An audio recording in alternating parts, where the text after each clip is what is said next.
Raajii Yeshitlaanii Mulongeliin yookaan waldaan guutuu wangeelaa Itoophiyaadha. Yeroo jalqabaatii fi muudama raajummaa nama laatteefidha jedhama. Anatu waannaadha. Agarte mabani karaa koo garaa, asraatiin karaa koo garaa, buziin karaa koo garaa, kadhannaan karaa kootiin gara waaqaatti ol garaa. Inni jedhamu dogoggora guddaa. Goraadeedhaa kun goraadee sadii. Goraadeen sadan kuni lama waraabanii jiru. Maanni isaa? Cuma kee dhukkubi jalqaba beektaa mati. Gaafa kophaa makee ana ergamaa dabaluun kuni bishooppii na daganyaan kun jettee yookiin ana raajii beekamaa kun jettee gaafa baay'ee irratti ol ba'uu jalqabdu. Siistemiin jiru hin dhaabbata akkasii. Miiraab Itoophiyaa hizboojjetti. Miiraab Itoophiyaan eessa? Amma biyya kanaa guddaa nama godhanii gara ilaaltu farda.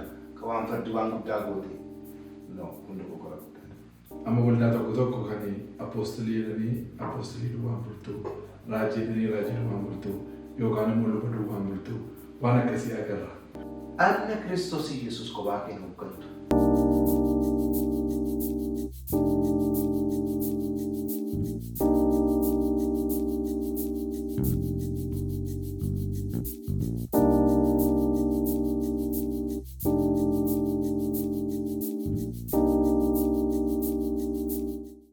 Attam jirtu kabajamoo daawwattoota Caffee Show.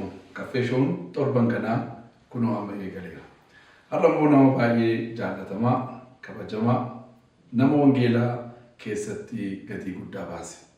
Waggaa 32 ol wangeela kan tajaajilu, kitaabota 6 barreessaa kan ta'e.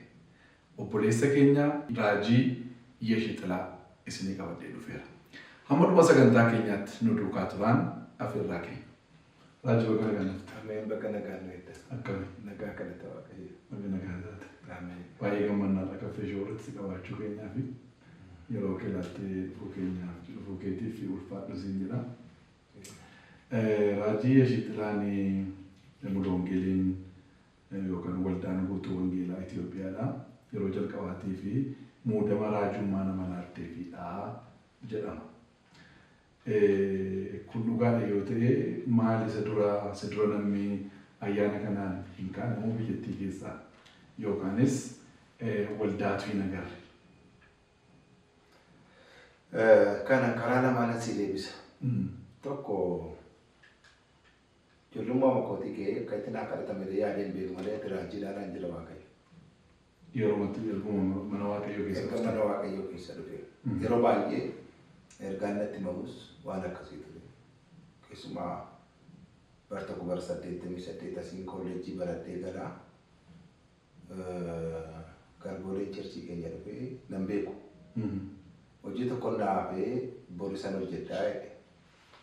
Konferaansichi yeroo bareedaa ture booddee ati ka'imee dudduuba na waame. An konferaansii sana keessaa yaa keessumaa waan ture boqonnaarra waan ture fi barumsarra waan ture fi lafititti sinne ati beekamni gaafa xinnoo uftemma boqonnaa itti raawwattu. Gubaa'ee duratti waaqayyoo raajii afaan kooti jedha. Inni raajiidhaa jedhee isaan raanfatee reefu seenanii na waaminaa kadhatee. Ergaan akkasii yeroo baay'ee dubbatamaa.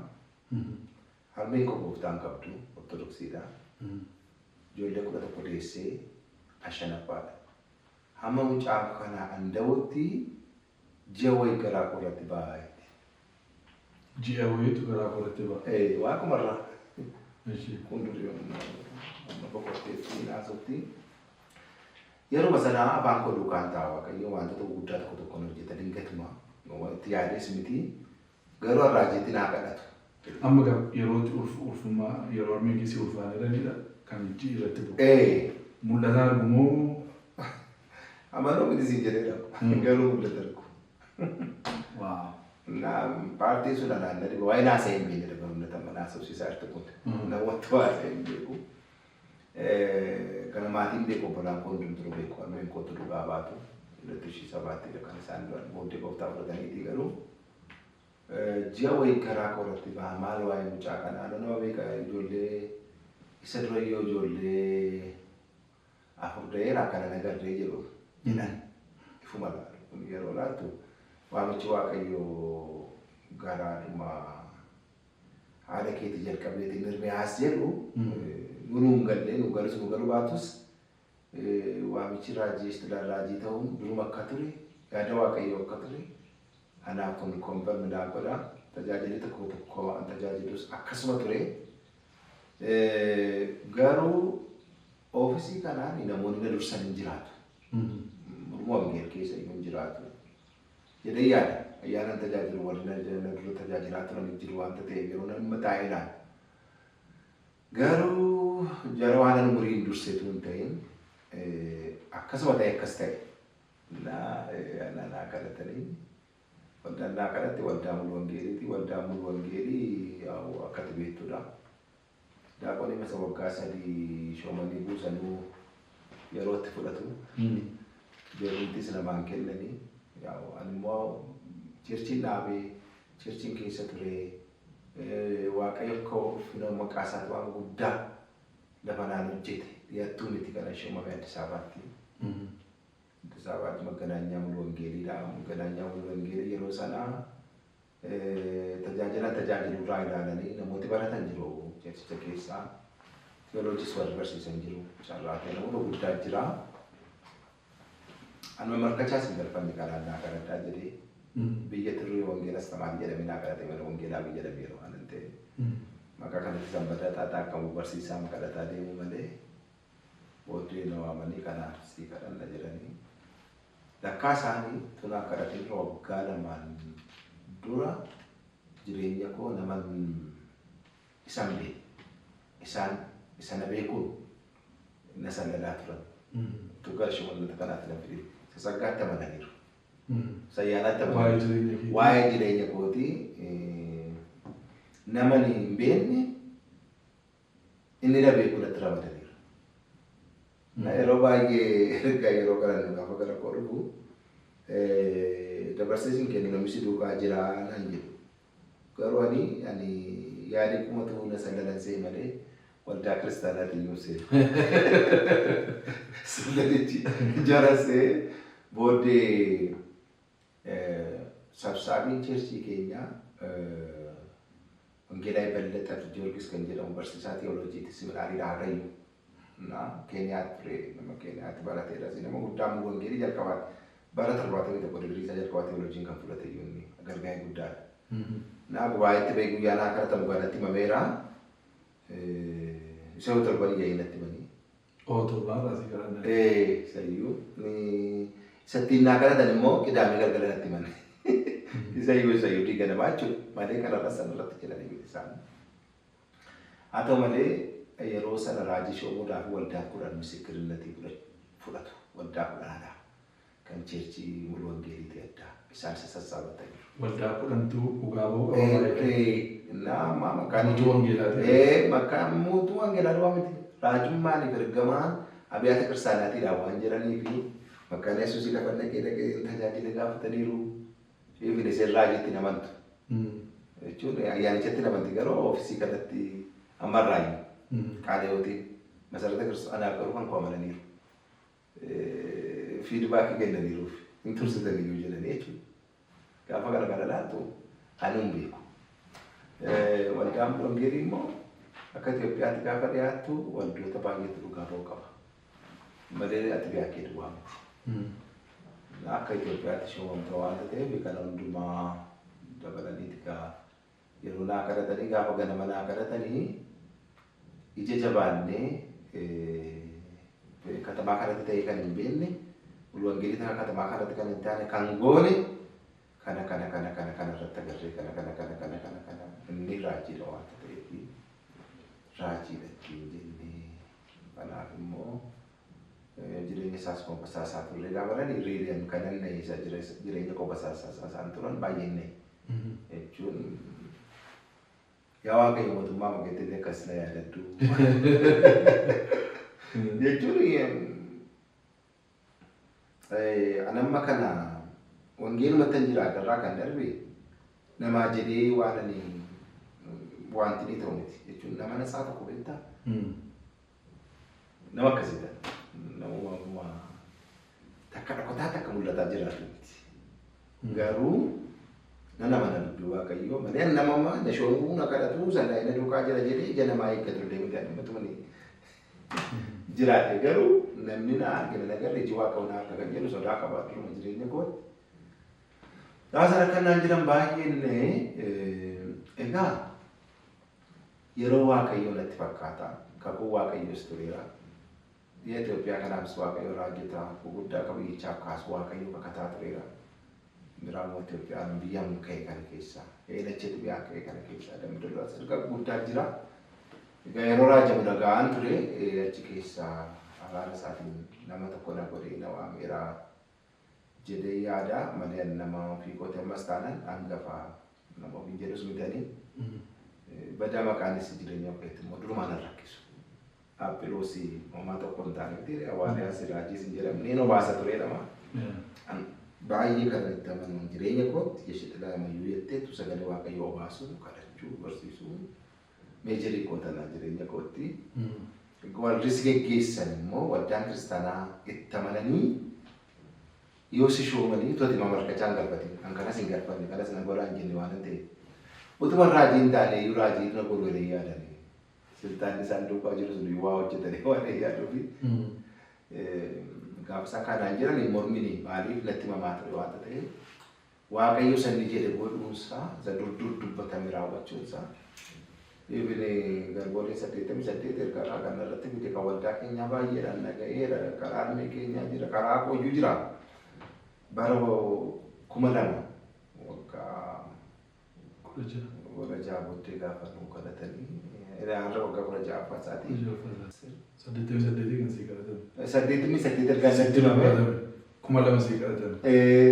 Inni garaagara walii inni waggaa 12 booddee wantoota akkasii ta'u maaliif akka waaqayyo jedheen beeku garuu akkasumatti akkas ta'een akkas ta'e. Amma mul'oombeeliin bara 2000 jalqabde jechuudha.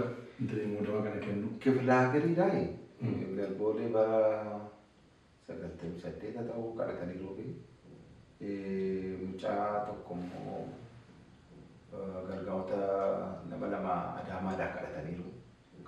Na duree.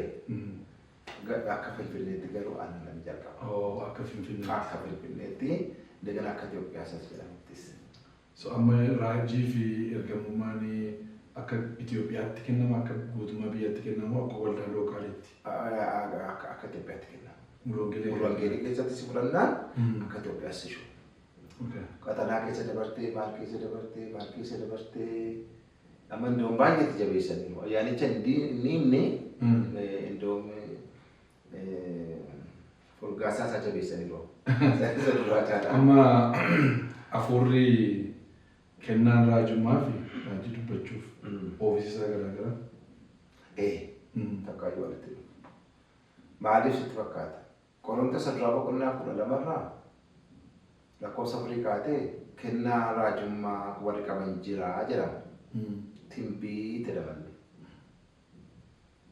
Warra raajii dubbatan. Prophecy. Inni kun garuu prophet. Efesoon 4:1 gaafa dubbifattu raajonni nama. Inni sun ayyaana duwwaadha. Efesoon 4 gaafa 11 dubbifattu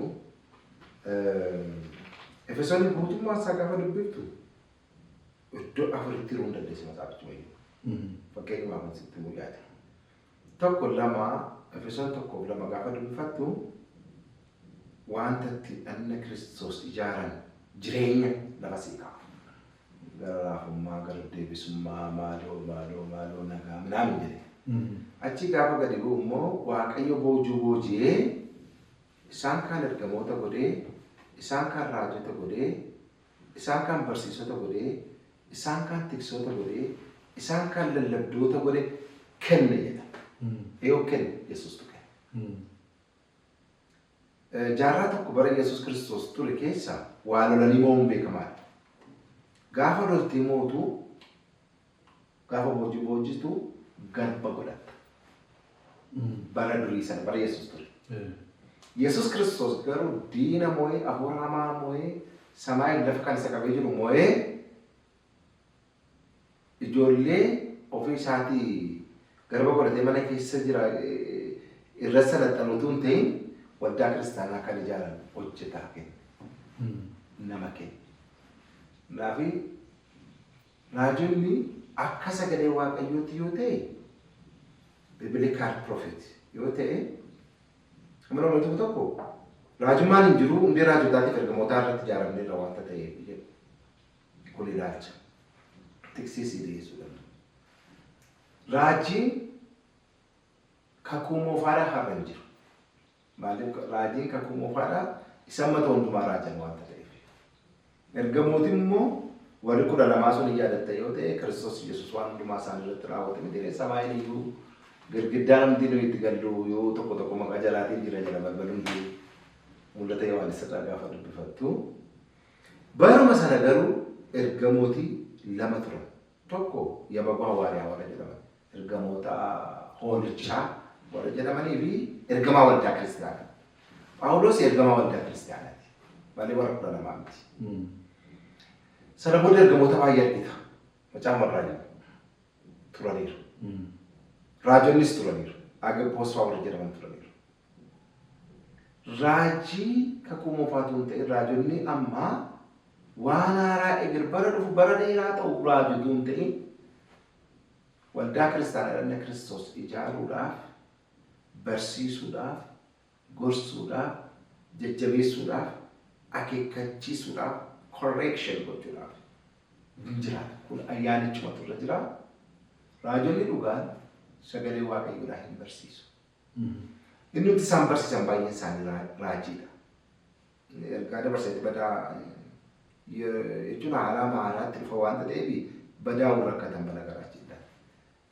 Warri tikkilanyaa raajii ta'an yoo waaqayyoo ofiisi sana waameera ta'e ergaa isaanii sadda taatu sana isaanii geessaa gubaa'een jijjiiramaa ergaa isaanii miidhaa harkaa hin dhufu numu toodeessee dhageessus manni barsiisaa lallabaafaa dhaggeeffataatu jirtu iyyuu eeyyamta dhagee waa'ee kootti mechuu dandeessa. Akkanas hin jedhatuun hin jedhin waa'ee bakkee barsiisu waan gubaa'ee gidduu jiru waan taatee dhufa kun waamicha. Ayyaanni kun jira. Ergamaanis jira. Tikseenis jira. Lallabaanis jira. Kun Efesoon 4:11. Nu hin fudhannaan yaa doktrinii cherchii ittiin buluudha. Garuu wangeeliin kennoota hundumaatti namatti hin fudhatti. Hin fudhatti qoramsi isaan jiru waaqayyoon caalaa waan nama qoramsitti fakkaatu. Abbichuma kennaa sii kenni caalaa. Abbaa kennaa sana caalaa si qoruun malee qoramsa sana keessa dandeesse yoo dabarte waldaa kiristaanaatti bu'aa buuftaa. Har'a immoo warri kaanis baay'ee isaanii fudhataniiru. Ayyaanuma kana ayyaana raajummaa kana raajota baay'ee jira. Waaqayyo dinqiitti kan ittiin gargaaramu anillee kan isaan dinqisiifadhu ayyaanni isaanii baay'ee jijjiiru. Kaan immoo ofiin of shumanii waa'ee isaaniitiin namitti gaafatamu hin jiru. Gargaarii maqaa qabfaa waamanis kan of shumsisanii jiru. Inni kun xinnoo namoonni akka isaan caalmaatti kennaa raajummaa kana iyyuu nu bannu. Kan kaleessaa caalaa iyyuu akkam fudhanne wanti maqaa raajotaatiin goggodhamu tokko tokko yoo jiraate iyyuu waldaan kiristaanaatti bagalgaa'in garuu kan irratti beekuun kan irra jiraatunis barsiisaa sagalee waaqayyoo waan hin ta'eef raajonni sobduun durumaa turan ammas hin jiraatu. Bara Phaawulosis turaniiru bara Ermiyaasis turaniiru. Raajota sobduudhaan qabdee raajii ma fudhannu jechuu hin dandeessu. Kennaan kun irra hojjetu dur raawwate bara ergamootaa jechuutu hin dandeessu. Maaliif ayyaanni waaqayyoo jira taanaan, abuurri waaqayyoo jira taanaan, waldaan kiristaanaa jirti taanaan, waldaa kiristaanaa kana kan ijaaru kennoota isaatiin ijaara waaqayyo. Kanaafuu kun ilaalcha namaati malee jiraachuu danda'u amma lubumti tokko tokko luba miti raajila ta'uu danda'a. Garuu warri tokko tokko maqaa kanatti waamuu irraa isuma sanarra ka'anii itti waamuu isaanii mijata malee ifi maqaa raajummaa kana tun qabaate raajiitu ittiin hin jedhame raajota meeqatu jira paastaroonni tiksoonni raajota meeqatu jira luboonni. Egaa wantoota hundumaa qixxeedhaan adda baaftee ittiin gargaaramuun tokko isa kenne waaqayyo ulfeessudha. Lammaffaa yoo san ulfeessita taate kennoota sii dabala waaqayyo. Kana mana mishoomaa deema miti waaqayyo. Kennaa keetti si nama namtaa kennaa waldaa kiristaanaatiif kennamanis hin gaggeessa taanaan damanamuu qabdaan nan bal'isite hin beeku garuu gaaffii keetii arga. Ofiisonni sun kakuu haaraa sun shanan jiru waldaa keessa. Jiru. Amma waldoonni waldaa hundumaa yoo ta'u baate waldoonni baay'een wal qixxeetti ofiisa sana shanan kan ergamummaa, kan raajummaa, kan barsiisaa, kan tiksee, kan lallabaa wangeelaa shananuu hin argina waldaa keessatti. Amma waldaa tokko tokko kan apoostilii jedhanii apoostilii duwwaan bultuu, raajii jedhanii raajii duwwaan bultuu yookaan immoo luba duwwaan bultuu waan akkasii agarra. So isaan kana keessa iyyuu jira moo hin keeke'amne moo attamitti ilaalaa jiru? Maaltu jira sitti fakkaata? Wanta hundumaatiif daanyaan keenya sagalee waaqayyoo. Miira keenya miti. Fedha keenya miti. Namoonni Amaariyaa naannaa gara iddoo kanatti gaambee kun yoo isa rakkisa baate gidduutti itti dabaluun kun hafu. Maaliif cubbuun qabu na biratti? Mawaaqir wanta jedhamu jira miti deema. Istiraakchariin jira. Kennaan ayyaanaas jira. Hafuurri qulqulluu. Istiraakchariin nagaan jira taanaan waan sirrii. Kennaan ayyaanaa sirrii mattoo hojjete. Wanta naasaa ifan kana qabu. Kennaan ayyaanaa jiraate immoo mawaaqirri sirriidhaan hin jiru taanaan kennichi akka barbaadetti hojjetu. Akka waaqa barbaadetti hojjetu. Namoonni waa lama gochuu barbaadu waldaa kiristaanaa keessa. Kana yeroon si deebisuu yaadu baay'ee naannoo barbaadeetan. Waldaan kiristaanaa waldaan kiristoositti jirtu waa afur hin qabaatti. Kana amma dhiyootti macaafa isaa xaafeeranii dhiyoota deebisiisa. Xeenaammaa beeta kiristaan kan jedhamu waldaa fayyaa qabdu. Achi dhaqanii achi asii deebi'ee jireenya. Waldaa fayyaa qabdu keessatti amantoonni isheen guddatu. Wanti fayyaa qabu guddata. Gara kiristoositti guddata. Bal'inaan isin guddata. Beekumsaan isin guddata. Ji'oogiraafikaaleen isin guddata. Baay'ina amantootaan isin guddata. Waan hundumaatiin guddata. Waan hundumaatiin guddata. Kiristoositti jirta yoo ta'e akka Yohaannis Wangeelaa Yohaannis boqonnaa 15:1 akka Efesoon 4:32tti. Lammaffaa irratti fayyaa qabda taanaan ni tajaajilta. Sarbe goota Kiristoosiin. Jechuun wangeela. Jiru wangeelaa hojjeta. Wangeela hojjetu, wangeela hojjetu, wangeela hojjetu, wangeela ta'u, wangeela ta'u kana naa godhan malee jechuun dhukkubisi jalqabeera jechuudha. Fayyummaa miti. Kiristoosiin tajaajiluu fi bu'aa lakkoofta miti. Jechuun gooftaan kee Yesuus Kiristoos maatenyaa jechuun professional jechuudha. Professional irra nyaanneedha Yesuus. Inni hattuura yoo dhaan karaa dudduubaatiin isa dhufee hattu gaafa jedhu mayaadha. Warranti ni taasisan leebaadha. Warri kaan immoo ayyaanaan dhufanii jedha. Inni sadaffaasaa siisteemii cheerchonni hundumtinuu abaariin dhufu hundumtinuu mana waaqayyoo keessatti tajaajilaa ittiin ta'u yoo qabaate waldaansi fayyaa qabdi. Sabni Israa'el gaafa garbummaadhaa ba'an Musee duwwaa miti tajaajilaa. Arooniin duwwaa miti. Isaan fiiddii isaanii kennamee. Sabni sun hundumtinuu waan tajaajilu qabu. Inni warqee muka soofamee jira. Inni waan hundumaa dhiyeessu jira. Kakuu haaraa dhiyeessii kakuu moofaa keessatti iyyuu. Amma waldaan kiristaanaa eessatti rakkatte yoo jette iddoo tokko tokkotti siisteemii ishee hundumaan hojjisiisu. Maal baay'isaa jira? Paatraarikii baay'isaa jira. Paatraarikii jechuun kophaa kan beekamu yookiin hawaariyaa duwwaa ta'ee safaan Amaariffaatiin isa falaa cidha qoraa cidha ittiin jedhan jechuudha. Yookiin raajii ta'ee kophaa kan hoogganu jira. Anna Kiristoos Yesuus kophaa keenya hooggantu. Hundumtuu walqixxeetu jechuudha. Walqixxeetu jechuudha. Harki kee, gurri kee, miilli kee, maal kee achuma kee dhukkubi jalqaba beektaa mati. Gaafa kophaa makee ana ergamaa dabaluun kuni bishooppii na daganyaan kun jettee yookiin ana raajii beekamaa kun jettee gaafa baay'ee irratti ol ba'uu jalqabdu. Siisteemiin jiru hin dhaabbata akkasii. Inni silaa gargaaree ta'uu ta'u. Inni silaa bilchaataa deemu. Pada garaachidha. Dhufee mana bilchaataa machalee gala malee. Yookiin mabaa isaatii isaa kennee gala malee. Waldaa kiristaanaa keessatti manni tokko gaafa ijaaramu seefa carrashaan maal jedhama beektaa mana keessatti. Akka saduriittanii akka sararaatu hin ta'e. Sarraa maal akka isaan godhan hin beeku. Akka saduriitti seetiin hundumaa bismaara.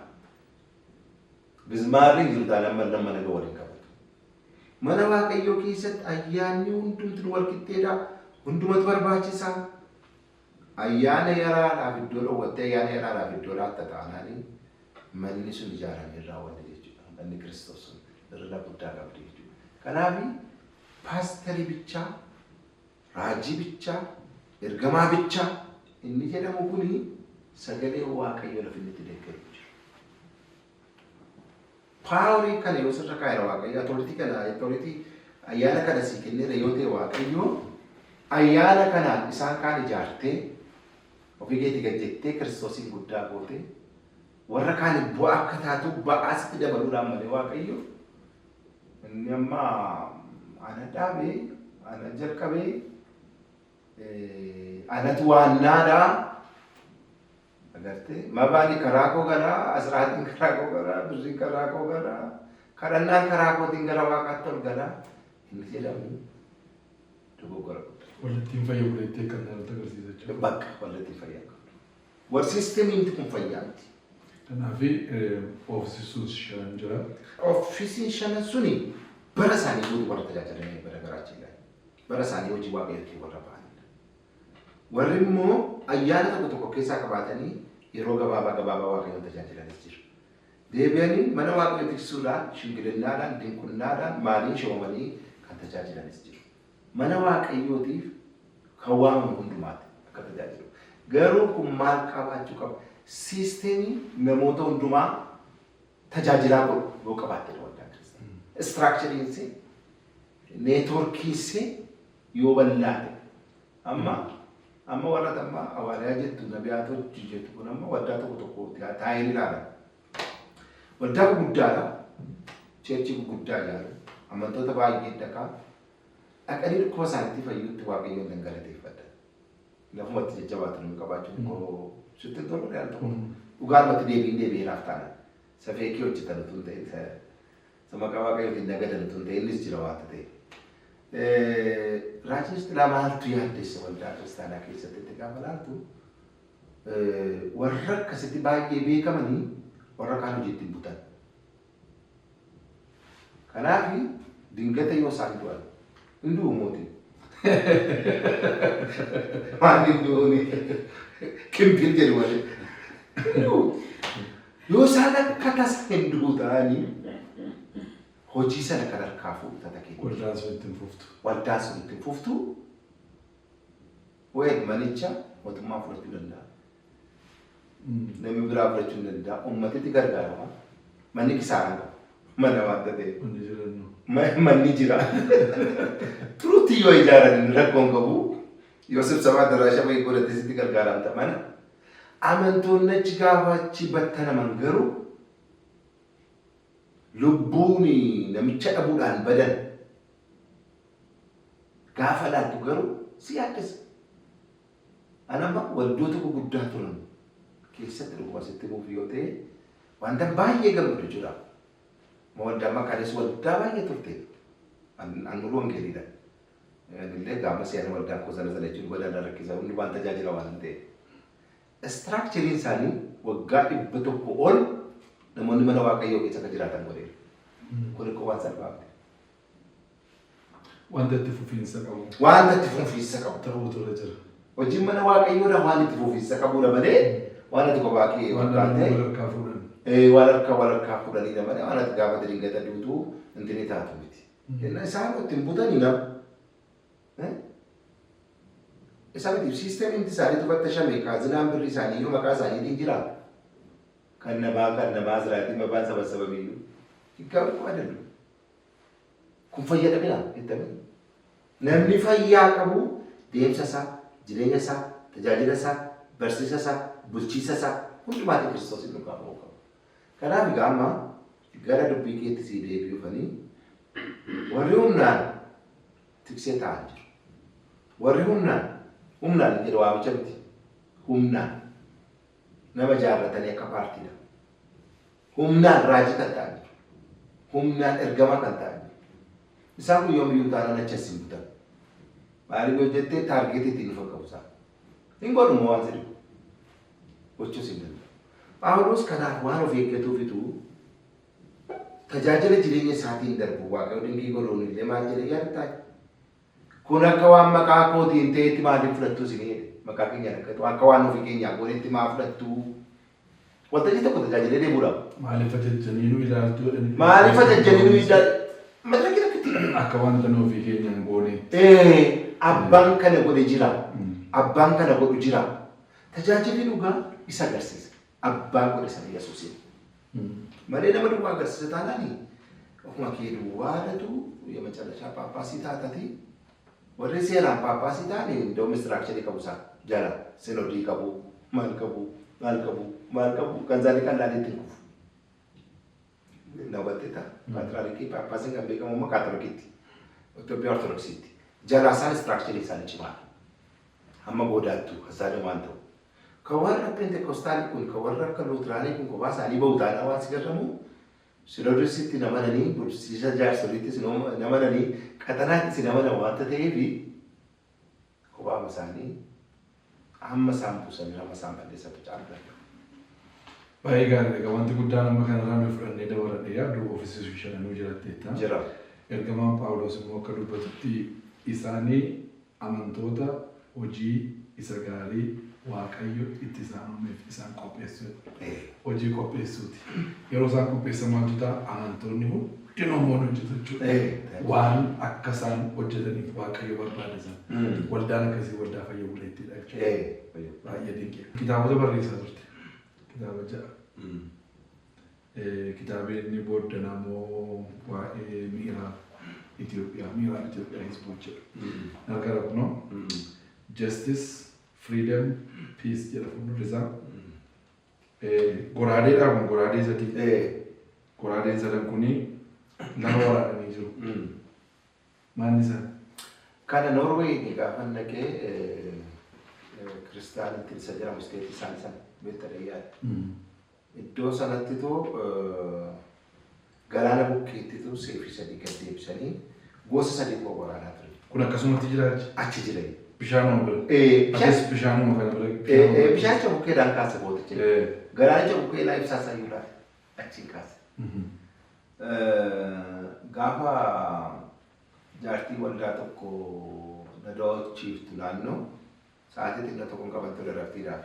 Sa'aatii xinnoo Oromoo na seeti. Oromoodha.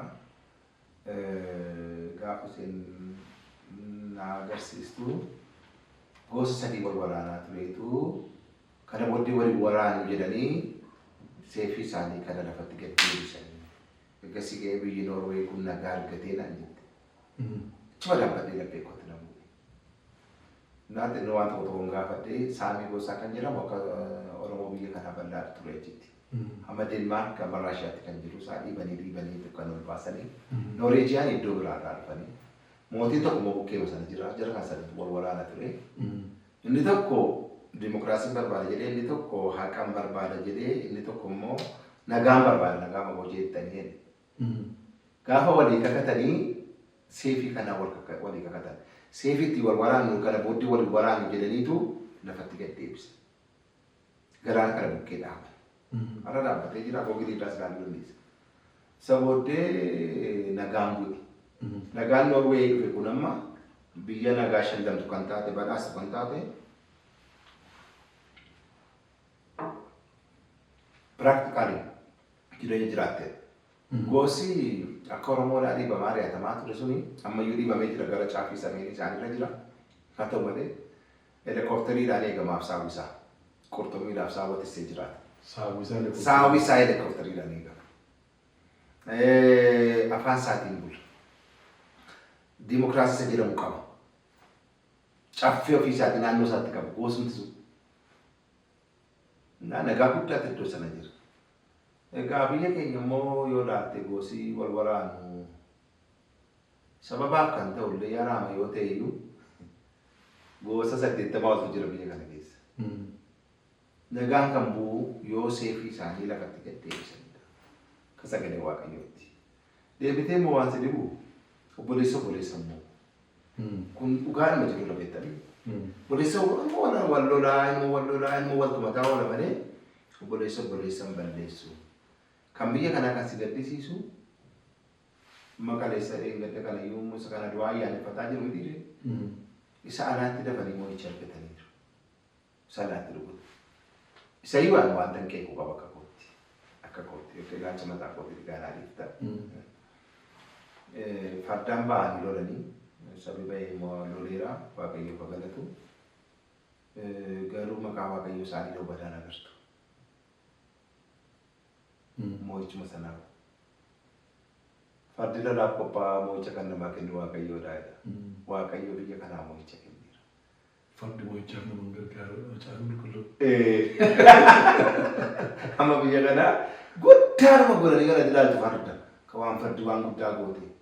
No, hundi kokora guddaadha. Akka goote. Farda sanaan dhaqaniiru akkamatti mee waaqositti mul'isuu sitti mee. Nama zeebee sammuutti deebii yaadni qalbiitti. Attamitti ati fardaanii aeropilaanii lafaan dhufta. Nama aeropilaanii attamitti fardaan dandeessa. Kuyyoo waaqayyo si wajjin ta'e waan ta'uu danda'u. Kanaaf moo'icha sana kan kennu moo'icha sana kan fidii waaqayyo hin jira. An fardaan immoo hin jedhu waan. Lolaniiruusi, mo'aniiruusi, garuu kan moo'icha kennee abbaan moo'ichaa waaqayyo dhokateera. Kan itti waamamuu qabu waaqayyo. Kan itti waamamuu qabu waaqayyo.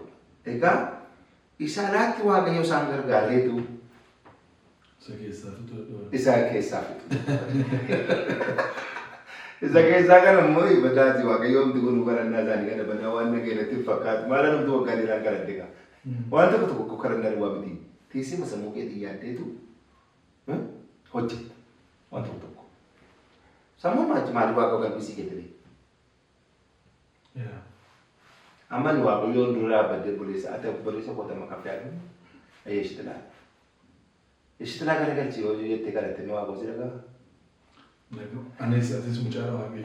Anis mucaadha waan ta'eefi kadhannaan biyya kanaa maraan bartoota. Siyaasa isaa miti kadhannaa isaa maraan bartoota. Kana gadi kan kana garagalchi kana waddamsiis jedhu sadarkiidhaan fudhatan kadhannaan akkamiti. Amma የምዕራብ ኢትዮጵያ ህዝቦች ምዕራብ ኢትዮጵያ ነስ ምዕራብ ኢትዮጵያ ኮን በርግጥ ጂኦግራፊ ኮርስ በትነው ፍለደ አኒ ጂኦግራፊ አሞማ ስኩሊቲ ዩመሪ ደርቤ ዲግሪ ለመፋትን በራኔ ገሩ ከዳገሉተና ምዕራቢ ሰሜን ምስራቅ ጋበን ዳያ ዶና አና ብላጨቆት ዋስሬሱ ባርባለ ጋበ ምዕራብ ኢትዮጵያ ለነመሪ ሮንድማ ወለጋይ Wallaggaa ምዕራብ ኢትዮጵያ keessaa tokko malee wallaggaa duwwaa miti. Maaliif yoo jettee as intini maqaa jalqabee as buraayyuu kanaa fudhattee kas baatee wallisoodhaan baatee walqixxee kanaan buutee gara bukkeedhaan gambeedhaan baatee soosaadhaan baatee naannoo kana gara Goojjamiin achi as dhuftee Amboo kana Shawwaa kana hundumaa gaafa turatti miraabiidha kan Itoophiyaa. Kan Itoophiyaatiin hin jedhu. Gari Harar kuni, Maalon kuni, Afar kuni, Sumaaleen kuni, Misraaqidha. Gadi kuni immoo Dabuubidha. Hawaasaa fa'aa kana gaditti warri jiran Labaamichii fa'aa kuni Dabuubidha. Gari olii kun Gondar, Tigraay, naannoo kun Sameeniidha. Miraabiin bal'aadha. Eebbifamaadhas. Miraab Itoophiyaa. Qilleensi isaa, muki isaa, baalli isaa waaqayyo eebbiseera. Dhugaa maasoo dhaabbate. Namachi koosi nama tokko qoolaatti nama dinqiidha. Dhugaa yeroo lasiin jedhu Dabuubiidhaan kaan hin jenne, Misraaqiidhaan namiin kaan hin jenne, Sameeniin namiin kaan hin jenne. Laalcha dhiphaan qabu waaqayyoon gargaaree. Lafa kana hundumaa dhaqee tajaajileera waan hin ta'eef. Kana gaafa deemtu garuu mi'a mageetii ilaali giriin ikkuna. Waanti jiru hundumti isaanii. Wanti nyaatan koo waggaa lama waggaatti jira machi. Wanti nyaatan lama barbaayee mama biiluma kan keessee yoo dhatti himmatamu. Nagamte madiggaa yoo gadi buute karaa kana yoo deemte himmati mangoo archee agartaan dhabaa. Sanuu kiiloo tokko birrimee kana si bitanii waan. Gadi gortee lafa fudhattee qorqaadii hin taasiin jedha arrayyuu. Sadrii miti arrayyuu. Asii Amboo kana yoo fudhattee ilaalte akaayii makiinaa keessatti sii bitu turan akaayii keenya akka adeem ta'u. Garuu miraabii keessatti gaafa galtu ade waamti nyaatan jira. Namnis jira. Laftis jira. Garuu tokko bara isaanii guutuu barsiisonni guddaan barreessitoonni guddaan miraabii kanarraa ka'an kana baraachisa. Yoo dhugaa dubbata. Lawree Tsaggaayee Gabramadiin kun nama Amboote. nama waddeessaa jedha. Maraa biidanii. Baay'ee girmaa nama irraa bari. Beektaa kan. Warreen du'a barreessan jettu yoo ibsaa guutamaa fa'aa boorri booda sanaa. Wanti jechuun Itoophiyaa maannaa ta'ee kan jalqaba isaan kuniyyuu nama booda sanaati. Nama booda sanaa Waaqayyoo gargaareera tokko akka anni Itoophiyaa kanatti ilaalan baay'ee isaanii. Keessumaa booda asitti immoo hojii isaan hojjetan asitti mul'atu. Gargaarri immoo guddaa kana achii kaasee immoo Waaqayyo gaabbaa waan nama kaasee. Kees badhaafaa kun nama iddoo sanaati. Kees guddinaa tumsaa kun karaa Pirotestaantii irratti nama booda sanaati. Raajii Garboolee faan kun nama booda sanaati. Hawaaraa Kilee Dufaa warra jettu nama booda sanaati. Raajii Istilaafa warra jettu warra booda sanaati. Addisuu Waayima warra jettu warra booda sanaati. Ijoolleen nama guddaatti. Lubooti immoo guddaadha. Namoota guddaa dikkeetti namoota ta'an. Biyya kana ijaaruu keessatti gatii guddaa warra kaffalan. Miraabooti baay'eedha. An baay'ee gadi bu'ee kollatti galuuf jedheetu hin ta'ini achi ofitti walitti fideeni akkasin ilaaltan miti jechuu yaadatan tokko. Maaliif an miraabii keessan ture amma wanta dasti dhagu baay'een achitti nagale dhugaan nu dubbachuudhaaf. Maaliif yeroo kos achitti kenne wangeelaa fi ayispiris achitti baradhe. Yeroo dheeraan beeka. Obbolaan koo eessumni koo adaadaan koo obbolaan koo maal koo waan jedhaniifi amma yeroo kanaan cuccufameera kaan rakkoo hin jiru malee sabuma inni akka konfiraansii bu'aa fuutuun taane ni maratta. Inni si taasisaa ofi inni jiru tokko miti. Nama ittiin hojjetaa, hin jiraata, hin faarfataa, hin kadhataa, yoo hin taaneefis balbala cufatee ta'a. Isa namni jedhu kana miti. Isa nama jiisan jedhan kana jedhan kana nama hin jiraatatti hin beeku. Kanaaf miraaba Itoophiyaan akkasii jettan jedheetanii xinnoo zareenyinatiitu baay'ee akkuma zareenyaa ta'anitti dubbatama. Keessumaa waggaa arfan kana immoo numtuu achitti dhalachuu keenyatti qaanama. Numtiyyuu qaanamne irra waggaa jechuun akseptii keenya dhaggeeffatanii haala seetananii itti kaase ta'e Waaqayyoon akkanaan ilaalamaa hojjetee achi keessa nu galche ta'e warri siyaasa keessaas hin qabne maal keessaas hin qabne amma raajestilaan siyaasa keessaas hin qabu daldala keessaas hin qabu maal keessaas hin qabu. Egaa dalagde wangeela waan dadhabee deema garuu Oromiffaa haasa'utti bareetti qaaniidha. Keessumaa immoo loqoda booda sana haala olamu. Maaliif irraafatamaa biyya ijaarsa kana keessatti akkasitti immoo namicha isin dhufaare. Kanaaf namni dhugaa achi keessa jiru hoo beekee masakkalee hin barbaachisu jedheen da'oo waan ta'eedha keessaan beekan achirraan kaase malee fakkeenyaaf masaafana keessatti iddoo tokkotti kanan fudhadhe biyyi kuni badaa garaa garaa baatee jiraachuu iyyuu hin dandeessu jedheera.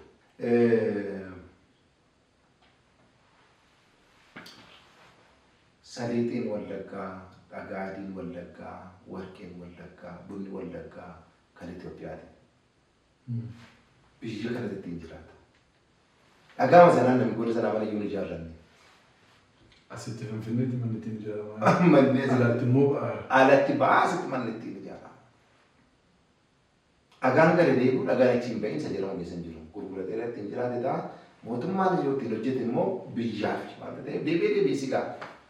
Akka itti yaada waan ta'eef badaan inni ibsu bunni achi fe'amee dhufa. Horiin achi fe'amee dhufa. Biyya kanaaf. Sidaamaadha. Waan magaalaa bunni jiraachis. Bunni filatamaa jira. Buna duwwaa miti qochoon iddoo sana amma biyya alaatti deema. Arbaa Mincii irratti yoo ta'e muuziin iddoo sanaa biyya Itoophiyaa kanaaf. Muuziin garuu iddoo hundumaa jira. Kan warra tokko mana isaanii duwwaa jiru. Mana isaanii duwwaa geessi malee biyya hin geessu. Yoo gabaatti geessee mataa tokko ittisee baatee deemta.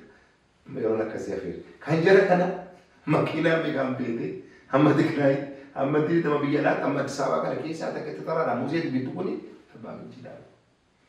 Baaleedhaa garbuudhaaf qabatee alaabaadhaa kan bataa keessaa barbareedu. Goojjaamii xaafii ture. Amma cufamee rakkinatti dhufame malee birataa biratiin adda addaa Tigraayii dhufa. Affaarii Ashabooti dhufa. Sumaaleedhaa Ixaanaa fi Sandalisa jedhamtu. Kuni isa tokko bira hin jiru isa tokko bira jira. Inni tokko isa bira jiru fideetu isa bira jiru ittiin waliin geeddaree jiraata gabaabaadhumatti. Jireenya ittiin jiraatu jechuudha. Akka barbaannetti garaagara baanee kan hin jiraannee fi seerri uumamaa yoo hidheera. Uumamaan waaqayyoo hidheera. Kana geeddaruu hin dandeessu waan si gargaaru. Soomaan gochuu dandeessanii iddoo tokko saamtee iddoo tokko akka hin jirre gootee iddoo tokko balleessitee iddoo tokko ijaaruudhaaf isa gootu dhiiftee yoo biyyi itti fufuutte yoo nagaana jiraatu jette nama isaas qonnaa isaas lafa isaatis beekumtii laattee waan qabdu yoo isheen godhatte eessaa bisu fiddatta. Kana waa'ee nama nuufi achi lixee malee isaan waan haasa'e miti. Fakkeenyaaf Gassi masaa waan dubba isaa irratti hin dubbifatta. Buusaa Gaaddisaa Mucaan jedhamu mucaan naannoo Qileedhaa gaafa Dooktara Abiy digaafii isaatiin namni bu'ee nama boombiidhaan du'edha. Dhugaanuma yoo haasa'utti namni booda sanaa wangeela dhagahaa waanta tureef birmadummaa waan jedhamu sana hin barbaada waan jedhu. Foonni waan nuti hafuura waan eeguutu natti fakkaatan nagaa barbaada. Akkasitti barreessite baay'ee jaalladheessa. Yaa. Mee dubbisi maal? በአንድ ሰው ሞት ሀገር ዳነ ሰኔ 15 ቀን 10 ዓመተ ምህረት ቡሳ ጋዲሳ የምዕራብ ወለጋ የላለው ቂሌ ወጣት በማለዳ ወደ መስቀል አደባባይ አመራ። ወጣት እንደመሆኑ የሀገር ጉዳይ ያሳስበዋል። እናም በመጣው ለውጥ ደስተኛ ሆኖ የጠቅላይ ሚኒስትር አብይን የለውጥ መሪነት ለመደገፍ ሰልፉን ደግፎ በቦታው ተገኝቷል።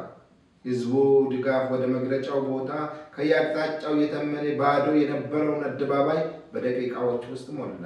ዶክተር አብይ ወደ መድረኩ ወጥተው ጎንበስ በማለት ለህዝቡ ሰላምታ አቀረቡ።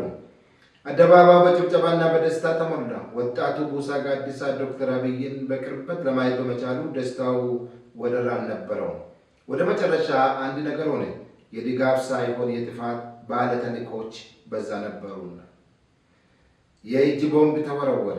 በዶክተርና በቦምቡ መሃል ቡሳ አለ። ይህ ቦምብ ወደ ጠቅላይ ሚኒስቴሩ ከመድረሱ በፊት ቡሳ አንድ ነገር ማድረግን እንዳለበት በማይክሮ ሰከንዶች ውስጥ አሰበ። መሪው ቢሞት በደጋፊውና በሴረኞቹ መሃል ታላቅ ደም መፍሰስ እንደሚፈጥር ገባው። ደም ጎርፍ አደባባይ ሊያጥለቅልቅ መሆኑንም ተረዳ። በዚህን ጊዜ በአየር ላይ የነጎደችውን ወደ ዶክተር አብይ የተላከችውን ቦምብ ቡሳ ጋር ስትደርስ ተንጠራርቶ ቀለባል። ብዙም ደም እንዳይፈስ አገር እንድትድን በትንሿ ደሜ ለአንዴ ብሎ ወደ መሬት ይዟት ወረደ። ደስም እያለው ህዝብን አዳነ። ሐውልት የሚገባው ሰማዕታቱ ቡሳ ጋዲሳ እና ደርገጌሳ namoonni barbaadu danda'a nama jiraachuu danda'udha. Egaa indu'ee guyyaa sana kan madaa'anis jiru lubbuudhaan qaxxitaa kan du'e mana information qabutti isa kaan immoo miidhamaniiru. Namicha kun nama Wallaggaati. Nama Wallaggaa nama naannoo Qileeti. Oromiyaa communication biiroo tura kee awwaalchise maqaan isaa achis jira jechuudha. Awwaala isaa geggeessee fi jijjiirama kanatti duula bannete iddoo sana maali iddoo inni jiru. Egaa agargaa isa waan ta'eef isa kaan nama naagalee waan dubbadha isa kaan hin beeku garuu jimlaadhumati namaan zaranyaadha jedhe. Hundumaan Wallaggaan gadheedha jedhe. Jireenya gaggeessatti jira. Goojjabis gadheedha, Tigireenis gadheedha jedhe. Sijjammar mucaa namaatiin gadheedha jechuun cubbuudha. nama gooftaatu.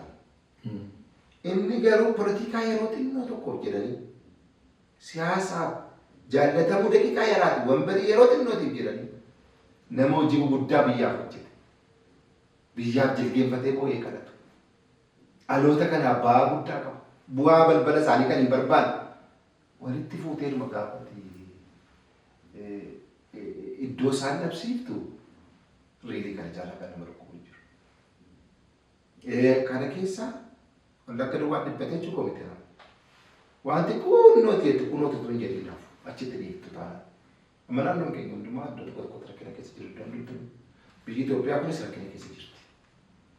Minaalbaat rakkina keessa fooyya'anii ta'e rabaata sammuudhaan rakkataa jiru ta'e yoo hin beekne iyyuu warra bu'aatiin nu argatan duwwaa malee baay'inaan sabisaa rakkataa. Garuu atala jiraatteetta. Anis tajaajilaa mala bahe. Saba akka biyya kanaan bu'ee eebbifamee jiru. Otootti jiraate. qilleensisa, minaasa, maalsa. Dhugaadhumatti nagaan utuu jiraate raafaadha yoo ta'u. Hin jiraattu taanaani sabaa fi sabii keetiifis hin jiraattu taanaani dadhabbiitiin nan dadhabetti kun waan saafaa hin si olitti fudhatamu. Silaas karaan jallinaa si ol malee samaa hin naqu. Lafa kanarratti eeggatti hin jiraanne maaludha? Dhalootaaf eeggan waan goone maaludha? Nagaa saba keetii eeggan maaludha? Kanaaf xinnoo kanan fooyyessaa laata jireeni walitti nu butaa laata. Akka jedhame yoo miti. Hundumtuu iddoo hundumaan jiru jedheetan. Yeroon akkasiin jedhu Wallaggaadha namni balleessu hin jiru. Namni Wallaggaadha balleessus hin jiraata. Namatti yookiin nama tokko ta'uu danda'a. Hin beeknu. Warri beekan waan beekan hin beekuu danda'a. Haa ta'u tokko mul'ate balleessaadha jettu yoo laalchaa. Balleessina hin miti. Situ yaada keetatti jingii malee. Amma yaada isaan hubanneetti nama yaada akka jala qabu balleessaatti irratti garuu ilaalcha fooyyee qabda taanaan mucaa namaatiif yaatti. Hundumtu nu darbaa dhufee ammas hin darba. Wanti hin dabarre jiru. Kuni የተፈጥሮ ስርዓት ስለሆነ እንደረታ ጉደታ ይሉት ይትለሪ ዱሳቲ ብየለ ባለጋር ዮጋ ባማተ ባይ ይገርማል ለማረክ ሱጋሪ ተቆንዶ ዱሳቲ ብየለ ባለጋር ገቲ አመዱ ተገርማል ጅት ደበርተቲ ከናቢ ማሊ ኩንቴ kan jedhu achirraa kaasee miraafii kanas immoo maaliif goota isaan waa gootu kasi gaddisiisu nama seenaa miti siin jedheedhaan tajaajilaadha maqaratti miti garuu waan masi gaddisiisu keessaa matu zariidhaan natti ati asii kee amma godaatti maccalee ta'e macca shawaan macca leeqaan maccaa sayyoon macca jimmaan macca tuulamaan macca miti misira Saba kana gara misraatitti tuulama. Hammata si gadi buuftee laatu garuu macha. Zariin maaluu isaan tokkoon jedhama. Isa immoo kana fuudhaan dhiisii isa kan siyaasaa dhiisii ati mucaa shawaa yoo taate macha. Mucaa jimmaa yoo taate macha yoo oromoo taate yoo isaan deemte ta'e. Wallaggaan macha. Obboleessa isaa kana maaliif bituu Lagumaan qoodee wal ari'ata. Isuma sanallee yoo yaade obboleessa kooti jedhee yaadu bakka aksentii isaa mallee yoo jijjiirame iyyuu kan jedhu jedhee yaada. Iddoon kun immoo namoota babal'aa baay'een jiraataniiru. Wallaggaa keessa Goojjameen, Gondareen, Tigireen, Eertiraan warri adiinis hojiidhaanis hojjetaa turan nan beeka kana. Yeroo dheeraa yeroo jiraadhe sargeera. Akka namni jedhu kana miti. Lakkisaa saba kana nu banneesine. Sabi kuni fiitii barbaada. Yaadi kosii gara karaa illee yoo galee seemti galte sun. Amma Rabbilaan waggaa meeqan buute gadda buute amma kan danda'u. Anduri koo Rabbilaan birrii baaf jaatama kaffalee asitti barataa ture seminaarii. Dur ture 88. Uftee naqamtee bultee maal bu'uura sana si wayye. Qorichi Jarmanii dhufaa fi eessaa dhufaa fi qoricha biyya alaa jedhamu saantima 25 qoshanii bitatee dhiqinfatta. Mana barumsaa guddaa ture. Egaa yoo na warri gooda kanaas waan waaqayyootti barbaadeef waan hin jiraanneef baay'een kan itti kenname baay'ee turraa eegama waan ta'eef. Yoo nama tuffatanii yoo ta'e fichisiisaa jira ta'a. Fichisiisaa jira. Yoo gadii jalaa waan irratti lakkaa'in immoo gatii baasaa jira ta'a sakaan hin beeku. Naatis paartii mana keessa waanta jirtu sun annaa qabu. Garuu waaqayyo Afrikaa addunyaadhaa wangeela akka lallabuuf waaqayyo waame. Egaa carraa barumsaa nuu kenne. Amma carraan barumsaa hin jiru, namni isaan baratu. Caatiin goota isaatti beekamaa miti. Caatiin baay'ee macubbuu lachuu gootatti kan ittiin hojjetanii jiraatan jiru isaanii haa ta'u. Har'a ijoolleen guddaan beekanii, hangafan beekanii, waan haasaan hin beekanii. Namoota galeessa Itoophiyaadhaaf gatii kaffalan hin beekanii, Oromiyaadhaaf gatii kaffalan hin beekan isaan mitiyyuu. Nama isaan gidduu tures hin beekanii. Kan eenyutu itti mootu irra jiraata. Yeroo qabaattichi maakaattee masaasaa keessatti itti meera.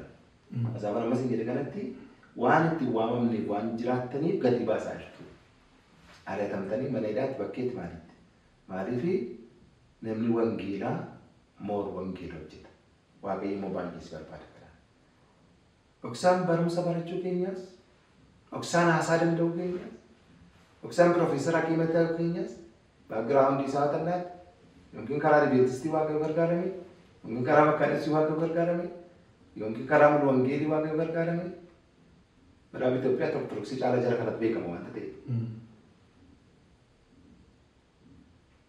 Waan Waaqayyo nuu fide, carraa Waaqayyo nuu kenne, ulfina Waaqayyootiif ittiin jiraannee ittiin hojjennu yoo ta'e, waan sun deebi'ee ari'ata. Kanaaf yoo warri Miraaba kunis akkasaan kan hubatan barbaade, warra kaaniin immoo akkasiin jettan miti. Annaqeen galaa jedheen yoo yarate iyyuu ga'a buusaan ofii isaatii bira jechuu danda'anii garuu mucaama booda keenyaatiinis. Iyyigeen guddaan macaafa kana keessatti warri Wallaggaa hin hubanne hubatanii sabichis immoo ofa ilaalu. Sabis ofa ilaalu. Amma Wallaggaaf barnootatti eettaa.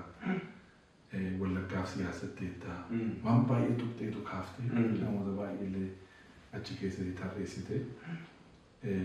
Wallaggaan biyya ijaaruu keessatti, qaroomina fiduu keessatti, dhiibbaa gurguddaa isaa biyyattii keessa fide amma akka waan hin jirree ta'ee irraanfatamee awwaalamee dhiibamee achi moggaatti baafamee gidiraaf boo'icha wawwaannaa rakkina guddaa isaa keessa akka jiru qaba.